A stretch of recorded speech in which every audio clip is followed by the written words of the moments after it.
दोस्तों, हाल ही में हुई डिबेट डज गॉड एग्जिस्ट के बाद फेम हासिल करने वाली मुफ्ती इस्माइल नदवी, जो कि हमारे लिए रिस्पेक्टफुल भी हैं, लेकिन दिन ब दिन अपनी ही बातों में फंसते हुए नजर आ रहे हैं।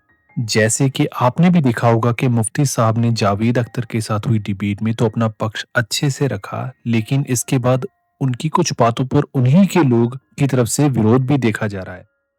यहाँ हम बात कर रहे हैं मुफ्ती नदवी को किए गए एक सवाल के बारे में, जिसमें उन्होंने कि औरतों के बारे में कुछ ऐसी बात कह दी जो कि ज्यादातर लोगों को हजम तक नहीं हो रही। जी हाँ दोस्तों, आपको बता दें कि अपने सोशल मीडिया पर मुफ्ती नदवी उनकी और किए गए सवालों का जवाब देते हुए नजर आते हैं, जिससे उनके अपने धर्म के लोग काफी खुश भी होते हुए नजर आते हैं। लेकिन जब उनसे कोई काउंटर क्वेश्चन कर देता है तो नदवी साहब उसे किसी और धर्म का कहकर उस सवाल को नकार ही देते हैं। हाल ही में मुफ्ती नदवी को किसी की तरफ से जब सवाल पूछा गया कि क्या औरतों को अकेले सफर करना चाहिए, तो उनका कहना था कि नहीं, औरतों को 72 घंटे से ज्यादा ट्रैवल अकेले नहीं करना चाहिए। ये सुनकर सभी एकदम हैरान रह गए और यहीं उनके अपने ही धर्म के लोग कैसे उन्हें इस पर सवाल जवाब करते हुए नजर आ रहे हैं, ये आप खुद भी सुन सकते हैं। नहीं, अल्लाह के नबी सल्लल्लाहु अलैहि वसल्लम ने फरमाया कि किसी भी औरत के लिए ये जायज़ नहीं है कि वो सफ़र में जाए बगैर अपने महरम के। यानी अगर वो 3 दिन से ज़ायद की मसाफत को तय कर रही है, यानी तकरीबन 77 टू 78 किलोमीटर से ज़्यादा का सफ़र है, जो कि सफ़र शरई है, तो ऐसी सूरत में महरम का साथ में होना ज़रूरी है और बगैर महरम के अकेले वो सफ़र नहीं कर सकती है, और अगर करती है तो ये गुनाह का ज़रिया होगा। आगे नस्ल चेहरा बाहर, अंदर से तो गंदा मौलवी है ना।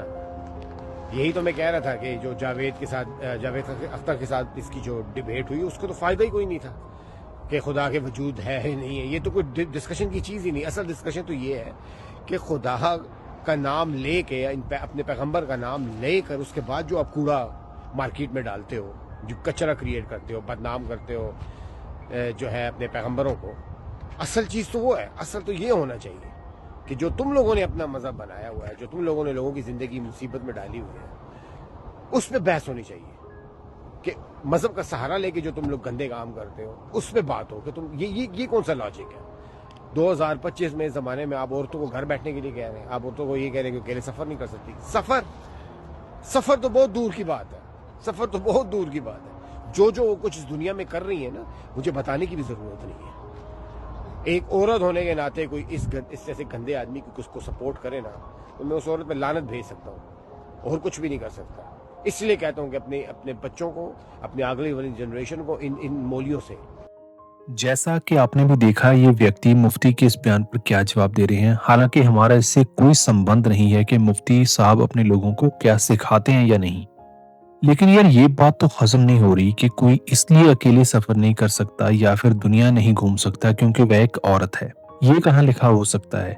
हाँ, ये जरूर है और ये कह सकते हैं कि सभी औरतों को अपना ख्याल जरूर रखना चाहिए उस सफर के दौरान, लेकिन मुफ्ती साहब की ये बात हमें भी हजम नहीं हो पा रही। आपकी इसके बारे में क्या राय है, कमेंट बॉक्स में हमें जरूर बताइएगा। धन्यवाद और देखते रहिएगा वायरल बातें।